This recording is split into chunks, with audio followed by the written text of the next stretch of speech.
নমস্কার বন্ধুরা, কেমন আছো তোমরা সবাই?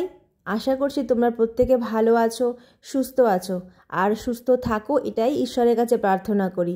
তোমাদের সবাইকে আমার চ্যানেলে আরও একবার অনেক স্বাগত আর অনেক ভালোবাসা। তো চলো শুরু করা যাক সুবর্ণলতা গল্পের পর্ব 11। মাথা যে একেবারেই কাটা যাচ্ছিল না তা নয়, তবু আর একজন যে প্রত্যক্ষ হাতে মাথা কাটবার জন্য খাড়া সানিয়ে বসে, সে ভয়ের তুল্য ভয় আছে। তাই প্রবোধকে উদার শাস্তে হয়, বলতে হয় মায়ের বুদ্ধিমতিতে এতদিন তো কষ্ট পেলে, এখন বাপ বুড়ো হয়েছেন, কবে আছেন কবে নেই, যাওয়া আসাটা বজায় করাই তো ভালো। তোমাদের ভালোর সঙ্গে আমার ভালো কোনোদিনই মেলে না। সুবর্ণ উদ্ধতভাবে বলে, মোট কথা আমি যাব না। প্রবোধ হাসির চেষ্টা করে বলে, যাব না বললে তো আর চলছে কোথায়? হাইকোর্টের হুকুম যে বেরিয়ে গেছে। সুবর্ণ এক মুহূর্ত স্তব্ধ থেকে বলে, আমি যদি সেই হুকুম না মানি? যদি না মানি? মার হুকুম তুমি মানবে না? ন্যায্য হুকুম হলে অবশ্যই মানব, অন্যায্য হুকুম হলে কেন নয়? প্রবোধ রূঢ় গলায় বলে, মার ন্যায্য অন্যায্যের বিচার করবে তুমি? করব না কেন? মানুষ হয়ে যখন জন্মেছি, ভগবান যখন চোখ কান মন বুদ্ধি দিয়েছেন।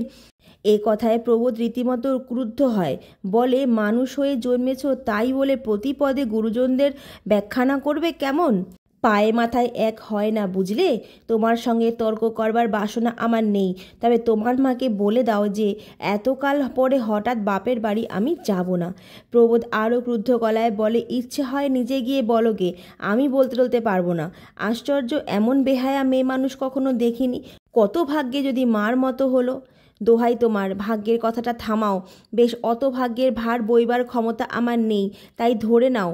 মনে পড়ে পিসি একবার চিঠিতে লিখেছিল বাবার শক্ত অসুখ, সে চিঠি তোমরা ছিঁড়ে ফেলে দিয়েছিলে, মনে পড়ে? মনে পড়ে ছোটদা একবার দাদা মেয়ের অন্নপ্রাশনে নেমন্তন্ন করতে এসেছিল, তোমরা তাকে আমার সঙ্গে দেখা করতে দাওনি, দূর দূর করে তাকে তাড়িয়ে দিয়েছিলে। প্রবোধ সদর্পে বলে, তা রাগের ক্ষেত্রে মানুষ অমন করেই থাকে। রাগের ক্ষেত্রটা হঠাৎ শ্রীক্ষেত্র হয়ে যাচ্ছে কি জন্য, সেটাই তো জানতে চাইছি। প্রবোধ হঠাৎ একটা অসতর্ক উক্তি করে বসে, বলে ফেলে, আমি বলিনি বাবা, আমার ইচ্ছেও ছিল না, মার হুকুম, কি করব? সুবর্ণ একবার স্বামীর দিকে আপাদমস্তক দেখে নিয়ে বলে, ঠিক আছে, আমি হুকুম রদ করিয়ে আনছি।